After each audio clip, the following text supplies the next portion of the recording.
So let me be clear, and thank you for asking that.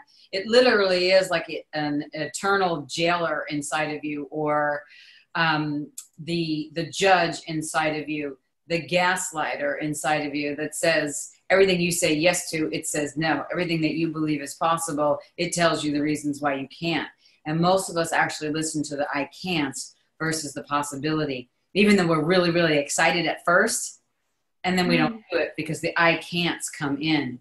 And again, that is what I related to in the beginning of this interview. It's about no one ever really teaching us to have our own back and choosing to commit to having our own back, that we can actually create something simply because, and I had to learn this, that we actually can create something simply because we can and we desire. Everything I do as a business right now, literally, including this interview, is everything I desire to put my full body, soul, mind, and spirit into. I enjoy it. And that is a different way of creating.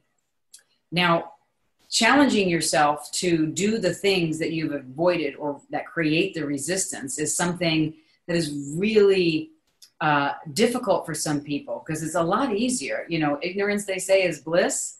What you don't know, you don't have to know.